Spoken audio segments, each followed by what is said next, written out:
ಮಲ್ಲಿಕಾರ್ಜುನ್ ಖರ್ಗೆ ಅವರು ಪ್ರಧಾನಮಂತ್ರಿ ಅವರಿಗೆ ಹೇಳಿರುವಂಥ ವಿಚಾರಕ್ಕೆ ಸಂಬಂಧಪಟ್ಟಂಗೆ ಪ್ರತಿಭಟನೆ ಮಾಡ್ತಾರೆ, ದೊಡ್ಡ ಮಟ್ಟದಲ್ಲಿ ಪ್ರತಿಭಟನೆ ಮಾಡ್ತಾರೆ. ಇಲ್ಲ, ಪ್ರತಿಭಟನೆ ಮಾಡೋದು ಅವರ ಹಕ್ಕು. ಯಾರು ಪ್ರತಿಭಟನೆ ಮಾಡ್ತಾರೆ ಅದಕ್ಕೆ ಸಂವಿಧಾನದಲ್ಲಿ ಸಂವಿಧಾನಾತ್ಮಕವಾಗಿ ಪ್ರತಿಭಟನೆ ಮಾಡೋದಕ್ಕೆ ಅವಕಾಶ ಮಾಡಿಕೊಟ್ಟಿದ್ದಾರೆ. ಆದರೆ ಯಾವ ವಿಷಯದಲ್ಲಿ ಪ್ರತಿಭಟನೆ ಮಾಡ್ತಾರೆ, ಯಾಕೆ ಮಾಡ್ತಾರೆ, ಅದು ಭಾಳ ಮುಖ್ಯ.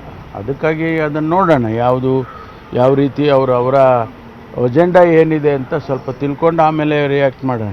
ಮುಸ್ಲಿಂ ಸಂಘಟನೆ ನಿನ್ನೆ ಕೂಡ ಒಂದು ಪ್ರೆಸ್ ಮೀಟ್ ಮಾಡಿದೆ. ಪ್ರೆಸ್ ಮೀಟಲ್ಲಿ ಸ್ಪಷ್ಟವಾಗಿ ಹೇಳ್ತಾರೆ, ಕಾಂಗ್ರೆಸ್ಗೆ ಮುಸ್ಲಿಮರ ಅಗತ್ಯ ಇದೆ ಹೊರತಾಗಿ ಮುಸ್ಲಿಮರಿಗೆ ಕಾಂಗ್ರೆಸ್ ಅಗತ್ಯ ಇಲ್ಲ ಅಂತ. ಈ ಮಟ್ಟಿಗೆ ಬರಬೇಕಾಯ್ತಾ ಅಂತ ಸಾಂಪ್ರದಾಯಿಕ ಮತ್ತು ಮುಸ್ಲಿಮರು ಕಾಂಗ್ರೆಸ್ದು? ನೋಡಿ, ಅದನ್ನು ಕೆಲವರು ಡಿಸ್ಟರ್ಬ್ ಮಾಡೋದಕ್ಕೋಸ್ಕರ ಅದಕ್ಕೆ ಒಂದಿಷ್ಟು ತುಪ್ಪ ಸುರಿತಾರೆ. ಆದರೆ ಕಾಂಗ್ರೆಸ್ ಯಾವತ್ತೂ ಕೂಡ ಈ ದೇಶದ ಬಡವರಿಗೆ, ಅದು ದಲಿತರಿರ್ಬೋದು, ಹಿಂದುಳಿದವರಿರ್ಬೋದು, ಅಲ್ಪಸಂಖ್ಯಾತರಿರ್ಬೋದು, ಅವರನ್ನು ಸಮಾಜದ ಮುಖ್ಯವಾಹಿನಿಗೆ ತರಬೇಕು ಅನ್ನೋದೇ ಕಾಂಗ್ರೆಸ್ ಪಕ್ಷದ ಮುಖ್ಯವಾದಂಥ ಧ್ಯೇಯ. ನಮ್ಮ ಬದ್ಧತೆಯಲ್ಲಿ ಯಾವುದೇ ಬದಲಾವಣೆ ಇಲ್ಲ. ಕೆಲವು ಸಂದರ್ಭದಲ್ಲಿ ತಪ್ಪುಗಳು ಆಗಿದ್ದರೂ ಕೂಡ ಅದನ್ನು ಸರಿಪಡಿಸ್ಕೊಂಡು ಮುಂದಕ್ಕೆ ಹೋಗ್ತೇವೆ. ಕೆಲವು ಸಂದರ್ಭದಲ್ಲಿ ಆ ಸಮುದಾಯಗಳು, ಯಾವ ಹಿಂದುಳಿದ ಸಮುದಾಯ, ದಲಿತ ಸಮುದಾಯ ಅಥವಾ ಇವೆಲ್ಲ ಕೂಡ ಕೆಲವು ಸಂದರ್ಭದಲ್ಲಿ ಬೇರೆ ಬೇರೆ ತೀರ್ಮಾನಗಳನ್ನು ಮಾಡಿಬಿಡ್ತಾರೆ. ಆ ಸಂದರ್ಭದಲ್ಲಿ ನಾವು ಕೂಡ ಅವ್ರ ಹತ್ರ ಹೋಗಿ ತಪ್ಪು ಆಗಿದ್ದರೆ ಸರಿಪಡಿಸೋಣ ಬನ್ನಿ ಅಂಥೇಳಿ ನಾವೆಲ್ಲ ಮಾತಾಡ್ತೇವೆ. ಈ ಸಂದರ್ಭದಲ್ಲಿ ಒಂದು ಅಸೆಂಬ್ಲಿ ಟಿಕೆಟಿಗೋಸ್ಕರ ಇಷ್ಟೊಂದು ದೊಡ್ಡ ತೀರ್ಮಾನವನ್ನು ಅವರು ಮಾಡಬಾರ್ದು, ನಾವು ಮಾಡಬಾರ್ದು. ಅದಕ್ಕೆ ನಾವು ಅವರ ಜೊತೆ ಮಾತಾಡ್ತೇವೆ. ಅಧ್ಯಕ್ಷರು ಆಗಲಿ, ಮುಖ್ಯಮಂತ್ರಿಗಳಾಗಲಿ, ನಾವುಗಳೆಲ್ಲ ಅವರನ್ನು ಮಾತಾಡಿ ಸರಿಪಡಿಸ್ಕೊಳ್ತೀವಿ. ಅದರಲ್ಲೇನು ತೊಂದರೆ ಆಗೋದಿಲ್ಲ. ಮುಂಬರುವ ಚುನಾವಣೆಗೆ ದಲಿತ ಮತ್ತು ಅಲ್ಪಸಂಖ್ಯಾತರ ಸೇರಿ ಪಕ್ಷ ಕಟ್ಟುವಂಥ ಚಿಂತನೆ ಏನಾದರೂ ನಡೀತಿದೆಯಾ? ಯಾಕಂದರೆ ಆ ರೀತಿ ಅಸಮಾಧಾನಗಳು ನಮ್ಮ ಗಮನದಲ್ಲಂತೂ ಇಲ್ಲ. ಸರ್, ನಿನ್ನೆ ಎಲ್ಲ ಧರ್ಮಗುರುಗಳು ಸಹ ಕಾಂಗ್ರೆಸ್ಗೆ ಇದೇ ರೀತಿಯಾಗಿ ಮನಸ್ಥಿತಿ ಮುಂದುವರೆದ್ರೆ ನಾವು ಕಾಂಗ್ರೆಸ್ ಪಕ್ಷಕ್ಕೆ ತಲಾಖ್ ಕೊಡಬೇಕಾಗುತ್ತೆ ಅನ್ನುವಂತಹ ಒಂದು ಎಚ್ಚರಿಕೆಯನ್ನು ಕೊಟ್ಟಿದ್ದಾರೆ ಸರ್.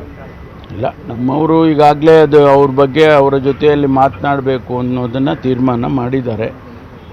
ಅವ್ರ ಜೊತೆ ಮಾತಾಡ್ತಾರೆ, ಅಧ್ಯಕ್ಷರು, ಮುಖ್ಯಮಂತ್ರಿಗಳು ಎಲ್ಲರೂ ಮಾತಾಡ್ತಾರೆ. ಪಕ್ಷದ ಪ್ರಣಾಳಿಕೆ ಸಮಿತಿಗೆ ತಾವು ಕೂಡ ಅಧ್ಯಕ್ಷರಿದ್ದೀರಿ. ಅಲ್ಲಿ ಅವ್ರು ಹೇಳ್ತಿರುವಂಥದ್ದು 4% ಮೀಸಲಾತಿ ನಮಗೆ ಮರು ಸ್ಥಾಪನೆ ಮಾಡ್ತೀವಿ ಅಂತ ಹೇಳಿದ್ರು. ಜೊತೆಗೆ ಬೇರೆ ಬೇರೆ ರೀತಿಯ ಬೇಡಿಕೆಗಳನ್ನೆಲ್ಲ ಕೊಟ್ಟಿದ್ರು. ಆದರೆ ಅದು ಯಾವುದನ್ನು ಕೂಡ 3 ವರ್ಷ ಆದರೂ ಈಡೇರಿಸಿಲ್ಲ ಅನ್ನುವಂಥದ್ದು ಅವ್ರದ್ದು. ಇಲ್ಲ, ಅವರ ಸಮಸ್ಯೆಗಳ ಬಗ್ಗೆ ಚರ್ಚೆ ಮಾಡೋದು ಒಂದು ಹಂತ. ಆದರೆ ಅವರ ತೀರ್ಮಾನಗಳು ಕಾಂಗ್ರೆಸ್ಸಿನ ವಿರುದ್ಧವಾಗಿ ತೀರ್ಮಾನಗಳಾಗಬಾರ್ದು ಅನ್ನೋದು ನಮ್ಮೆಲ್ಲರ ಇಚ್ಛೆ. ಅದಕ್ಕಾಗಿ ನಾವು ಅವ್ರ ಜೊತೆ ಮಾತಾಡ್ತೀವಿ. ಗೃಹ ಸಚಿವರು ಯಾವಾಗ ರಾಜೀನಾಮೆ ಕೊಡ್ತಾರಂತ ಬಿಜೆಪಿ ಪ್ರಶ್ನೆ ಮಾಡ್ತಿದ್ದಾರೆ ಸರ್. FIR ಹಾಕೋದಕ್ಕೆ ಸೂಚನೆ ಕೊಟ್ಟಿದೆ ನ್ಯಾಯಾಲಯ ಅನ್ನುವಂಥ ವಿಚಾರನ ಪ್ರಸ್ತಾಪ ಮಾಡಿ. ಅವರು ಕಾಯ್ತಾ ಇದ್ದರೆ ಒಳ್ಳೆಯದು. ಸಂದರ್ಭ ಬಂದಾಗ ತೀರ್ಮಾನ ಮಾಡೋಣ.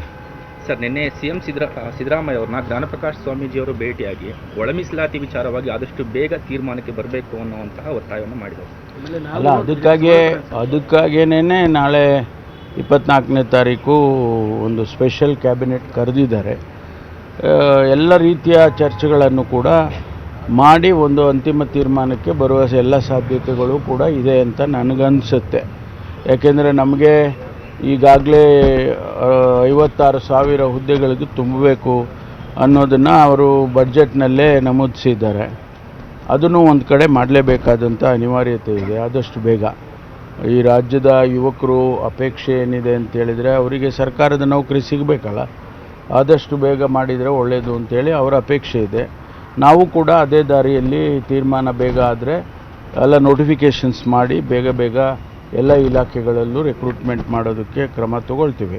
ಸರ್, ಈಗ ನಾಗಮೋಹನ್ ದಾಸ್ ಅವರ ವರದಿಯನ್ನು ತಿರಸ್ಕಾರ ಮಾಡಬೇಕು ಅನ್ನೋ ಒತ್ತಾಯ ಕೇಳಿ ಬರ್ತಾ ಇದೆ. ಯಾಕಂದರೆ ಉಪಜಾತಿಗಳಲ್ಲಿ 2 ಕಡೆ ಜಾತಿಗಳನ್ನು ಬೇರೆ ಬೇರೆ ಸೇರಿಸಲಾಗಿದೆ, ಅವೈಜ್ಞಾನಿಕ ಆಗಿದೆ ಅನ್ನೋದು. ಒಂದು ಕಡೆ 17% ಮೀಸಲಾತಿಯನ್ನು ವಿಚಾರ ಇಟ್ಕೊಂಡು ಮಾಡಿರುವಂಥ ವರದಿ. ಸುಪ್ರೀಂ ಕೋರ್ಟ್ ಇವಾಗ 15%, 52% ಮೀರಬಾರ್ದು ಅಂತ ಹೇಳ್ತಿದೆ. ಅಲ್ಲ, ಅದೆಲ್ಲವನ್ನು ಕೂಡ ಭಾಳ ಜನ ಪರ ವಿರುದ್ಧ ಎಕ್ಸ್ಪ್ರೆಸ್ ಮಾಡಿದ್ದಾರೆ. ಭಾಳ ಸಂಘಟನೆಗಳು ಮಾಡಿದ್ದಾವೆ, ಆಮೇಲೆ ಧರ್ಮಗುರುಗಳು ಮಾಡಿದ್ದಾರೆ. ಇದನ್ನೆಲ್ಲ ಚರ್ಚೆ ಮಾಡ್ತೀವಿ 24 ನಾಳೆ ಕ್ಯಾಬಿನೆಟ್, ಸ್ಪೆಷಲ್ ಕ್ಯಾಬಿನೆಟಲ್ಲಿ. ಏನಾದರೂ ನಾಳೆ ತೀರ್ಮಾನ ಆಗುತ್ತೆ ಸರ್? ಆಗಬೇಕು ಅಂತೇಳಿ ನಾನು ಆಶಾವಾದಿಯಾಗಿದ್ದೇನೆ. ಆದರೆ ನಮ್ಮ ಸಮಸ್ಯೆಗಳು ಬಗೆಹರಿಯುತ್ತವೆ. ನಿರ್ಭೀತ, ನಿಷ್ಪಕ್ಷಪಾತ, ವಿಶ್ವಾಸಾರ್ಹ ಸುದ್ದಿಗಳಿಗೆ ಮತ್ತೊಂದು ಹೆಸರಾಗಿರುವಂತ ನ್ಯೂಸ್ 18 ಕನ್ನಡ ಈಗ ಆಪ್ನಲ್ಲೂ ಲಭ್ಯವಿದೆ. ದಯವಿಟ್ಟು ಇಲ್ಲಿರುವಂತ QR ಕೋಡ್ ಸ್ಕ್ಯಾನ್ ಮಾಡಿಕೊಂಡು ಆಪ್ ಡೌನ್ಲೋಡ್ ಮಾಡೋದಕ್ಕೆ ಮರಿಬೇಡಿ. ನಿಮ್ಮ ಬೆಂಬಲ ಹೀಗೆ ಸದಾ ನಮ್ಮೊಂದಿಗಿರಲಿ. ಧನ್ಯವಾದ.